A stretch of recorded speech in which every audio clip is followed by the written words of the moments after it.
Shri Guru Charana Kamalebhyo Namaha.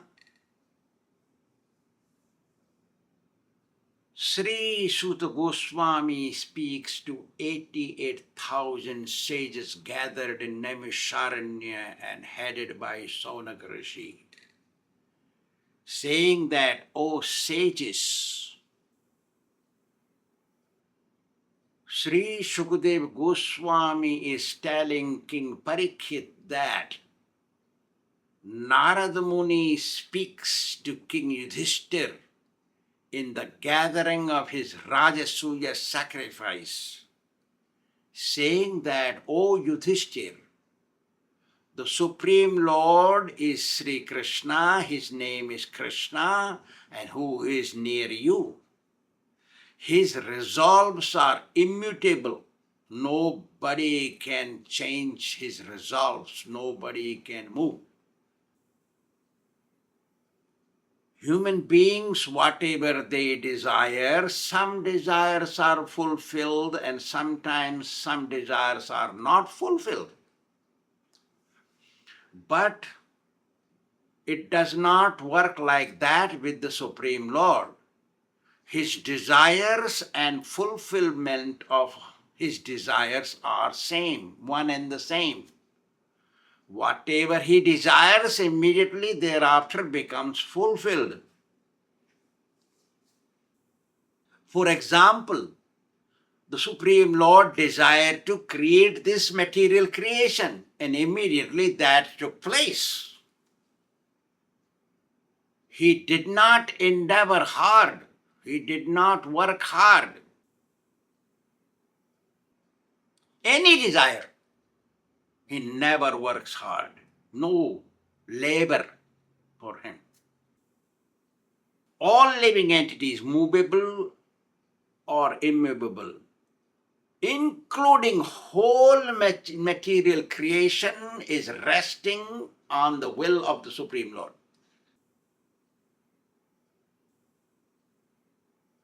He is like a gardener of this creation. For example, there is an expert gardener who is taking care of his garden. He knows every nook and corner and plants and trees of his garden. He knows which plants need trimming. He knows which side of garden needs watering. He knows which plants or trees require manures. He knows which scriptures require sprinkling of pesticides or anything. He knows about his garden. But such an expert gardener may also have mistakes in his taking care of the garden. But the Supreme Lord does not. And this material creation, all living entities, this is a garden of the Supreme Lord. He created like a play. While playing, like children create some kind of designs on the beach. Similarly, Lord created this world. And we are plants and trees and creepers, all living entities. He knows how to take care, and there are no flaws in his taking care. No mistakes. Everybody is supervised by the Supreme Lord properly. That's why this material creation is moving forward nicely.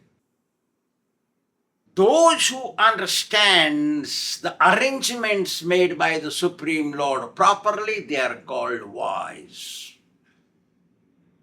Those who don't understand, they are called unwise. And unwise people cannot understand that they are experiencing the consequences of their karma.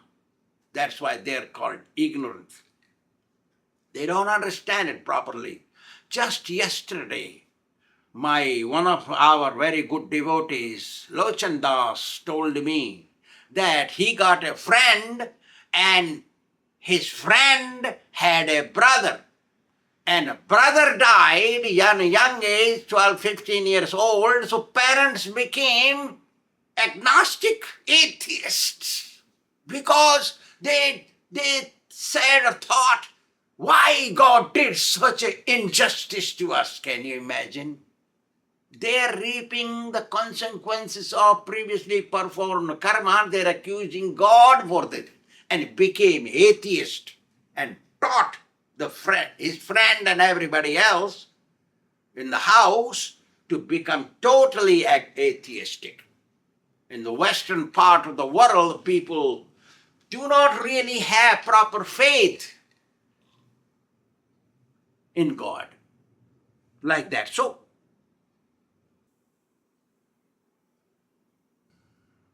whomever Lord wants to protect, nobody can kill. Whomever Lord wants to kill, nobody can protect. That is impossible. Rakhe Hari Mare Ke, Mare Hari Rakhe Ke. For example, in Treta Yuga, there was a sage called Akrutabrana. This sage, Akrutabrana, was very learned and he was protected by the Supreme Lord. I give you the whole history about this sage.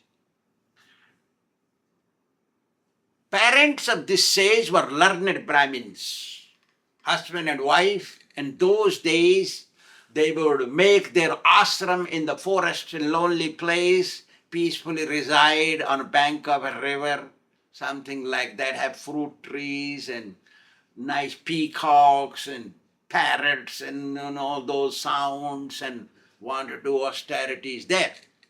So this husband and wife made a small ashram. Their ashram was very tiny. And husband would perform austerities and wife would supply, make arrangements, what is required to perform austerities, fruits, flowers, water, kusha grass and all that. She would make arrangement. And due course of time she became pregnant. When she became pregnant and after some time she gave birth to a boy. Seeing the boy, both parents became very jolly, very good, very pleased. So the sage usually does his austerities. So he went to do austerities and wife thought, okay, child is sleeping. Let me go fetch some water from the river. River was very nearby. So she went taking one pot to fill up with water. Those days there was no water tap coming inside the house. They go to fetch fresh water. So when she left, one wolf entered in the ashram. And the sage was in meditation and austerity. Wolf picked up the baby and baby made little sound. Sage woke up. And wolf ran with the baby in the mouth. And sage ran behind the wolf to protect the baby, and wolf did not release the baby and ran away, so sage came back. God did not write his death. God wants to protect the baby, and the wolf wants to eat the baby, wants to have feast in the house because they got their own kids. See? But God decided the baby should live, so nobody can kill. So when wolf took the baby to his cave, wherever he lived whole, gave it to his wife. You can have a feast. So no, this is nice baby. We give it to our kids. They will play with it and this baby will play with them. So what can husband do? So they left the child with their children. Means they are wolf children, puppies or something we call them. Due course of time, the wolf would go out and bring whatever food is available and give it to their kids, and this boy also eat and grew up in that way with the wolf children. And they would go out of the den outside and play. So boy, he never saw any human being so he could walk with legs. He only saw those puppies and wolves and all that whole his life. So he would also walk with 2 hands and 2 legs like an animal, like puppies of the wolves. Like wolves he walked. So when he went out playing with the other wolves, Lord Parasuram saw. See? Lord Parasuram saw, hey, this human being walking like a wolf. So he's among the bunch of wolves. So he kicked all the wolves and picked up the child and brought it to his ashram. And saw this grown-up child is walking with like an animal. So he searched around everywhere if the wolves had bitten him any part. So he had no wounds. So Parasuram named him Akrita Brana. The child was named Akrita Brana. Akrita means not done. Brana means wounds. The wolves did not make any wounds such a person. That's called Akrita Brana. In Vedic civilization, all the names carry their meaning, proper meaning. And taught him Vedic science perfectly. He became very learned, Akrita Brana. And taught him military arts as well as chariot driving. So due course of time when he became expert in every field, at that time, Bhishma Dev and Parasuram developed feud, and they had a battle. Parasuram and Bhishma Dev. Bhishma Dev is grandfather of Yudhishthira Maharaj. They had a big battle. So Akrita Brana became a chariot driver to Parasuram. Lord Parasuram climbed on the chariot, Akrita Brana drove the chariot. And they had a big battle, which is different topic in Mahabharata.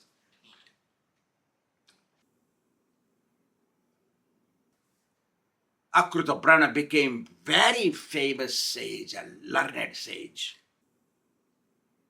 The meaning of this episode is, history is, that whomever Lord has decided should not die cannot be killed, cannot be dead. Whomever Lord decides to kill or die, nobody can protect. That is the meaning of this episode. Sutta Goswami further says, O sages, Hiranyakashipu was telling all learned words to his relatives to pacify them from the death of Hiranyaksha.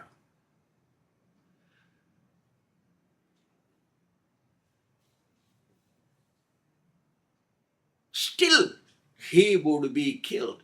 He himself would be killed. Hiranyakashipu would be killed by the Lord in future. We will discuss that. Even though he received so much of benedictions, in future we will discuss, and he was so powerful himself, even though he made so many arrangements for his protection, because Lord wants to kill, no protection, no benediction, no powers, no saving arrangements can protect him. He further says, O sages, Sukadeva Goswami is telling King Parikshit that Narada Muni tells Yudhishthir Maharaj that Hiranyakashipu thought that I must become victorious, unwinnable by anyone. Somehow or other I must do something. So nobody can become victorious upon me. I should win everybody. I should rule the whole creation. I should get position like that of Lord Brahma. Deciding this, Narada Muni says, Hiranyakashipu reached the valley of Mount Mandarachala, Mandaragiri. There he raised both the hands up, looking towards sky, stood on the right foot of the toe of the right foot, not on the foot, toe of the right foot, stood there. Nobody can do that, even just to stand for a second. Not possible. Thus performed great rigorous austerities. And a lot of time passed like that, and he gave up eating any kind of roots, fruits, flowers, or even drinking water. Thousands of years passed. Seeing his austerities, such rigorous austerities, all the demigods became perturbed in anxiety, perplexed what they should do. Thinking what they should do, they decided to see Lord Brahma. They all conjointly gathering went to see Lord Brahma and spoke to Lord Brahma. Said that, "Oh, Brahmadev, this guy is performing great austerities just to usurp your position. He has resolved that if he cannot obtain success of what he wants in this life, he can carry on with many lives. He has resolved that time and soul are eternal, body is perishable. So let me become fixed in doing austerity to fulfill my goal, to obtain my goal." That should be the attitude of every devotee. Every devotee who is serious in their life, they should never give up devotional attitude, devotional service until they reach God. Until they are liberated, they should not stop doing devotional service. That should be the attitude and goal, resolve of a devotee. Demon Hiranyakashipu resolve. If I cannot receive success in one life, I will carry on life after life. If the demon can decide like this, why not devotee? Mama janmani ishvare bhavatad bhaktir ahetuki tvai. That should be the goal of a devotee. Not that because some trouble came in our devotional path, we go away from devotional path. Or I have a desire to enjoy material life, give up devotional life. Because I want to take some sort of intoxication, some substance, that narcotic things. Or I want to eat meat, fish, eggs and enjoy some ladies or some man. Give up. I remember this. I forget his name is Lord Chaitanya, Gaur Sundar, something like that his name. He came to me in 1978 in Berkeley. He reached to me, he had long hairs, maybe a little longer than mine, but he had a bush like hair. and a stick, that thick round stick, maybe 2.5, 3 feet stick. He came to me, reached me. He said, "Do you remember me?" I said, "No." It was maybe 5 o'clock in the afternoon. So I am such and such, I forget his name. 1978 it is happening in Berkeley, California. Or 79 maybe. One of these years, there was a Mardi Gras, some kind of festival going on the road. So devotees went there, took me there. I also want to see. So I said, okay, festival. The festival was obnoxious for Indian standard, because I grew up in India. I know Indian festival style. First time I'm seeing a festival, non-Indian style. So I did not like it. So that was like this. So he reached me. And he changed his gender. A man turned into a woman. He told me this. I could not recognize, because all the mustache and beard is all no more there. It looked like women with breasts and all that. No problem.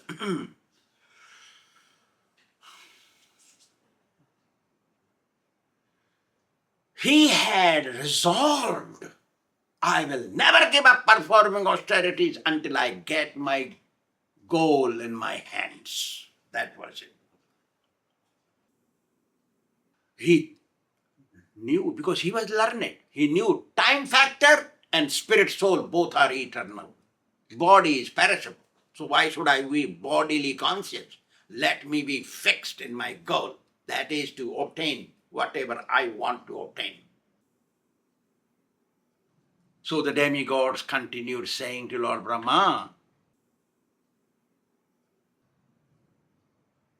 "Oh Lord Brahma, he wants your position. He wants to control the whole world, 3 worlds, whole material nature, whole creation, whole universe, like you do. He wants to control." They said that he wants to switch pious deeds and impious, reaction of pious deeds and impious deeds. Now pious deeds give you good result, and impious deeds give you bad result. Bad karma and good karma. So he wants to switch. He wants pious deeds give you bad result and impious deeds give you good result. He wants to switch. Demigods are saying. The whole creation, including Dhruva Loka, Vaishnava planet, will all be destroyed at the time of annihilation. Anyway, why should I worry? I should worry about. Demigods are telling that Hiranyakashipu thinks like this. Demigods are also rulers. So they are diplomats. So they are diplomatically presenting to another big diplomat, Lord Brahma. Says Lord Brahma, he is stubbornly fixed. He's obstinate. He will not move until he receives his goal of his austerity. That should be the attitude of every devotee. Until last breath, we should not give up devotional life. That should be the goal. Then they said that you are the creator of this universe. Whatever way you think is appropriate, you please decide it, take care of this situation. Then, hearing all this, Lord Brahma decided to reach Hiranyakashipu. He took Bhrigu Muni and Daksha Prajapati along with him and reached Mount Mandaracala's valley where Hiranyakashipu was performing austerities. He saw that termites have eaten all his body, flesh and skin, and drunk all the blood, and whole thing of his body is just bones and covered with the termite mud.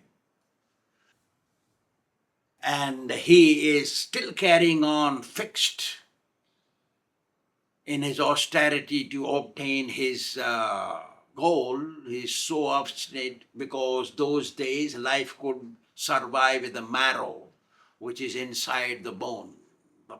That's how living entities could survive. If they had bones and marrow, that is sufficient for them to survive. So he was surviving still, and Lord Brahma was surprised with his fixedness and smiled at him and spoke. That we will discuss next. Thank you very much.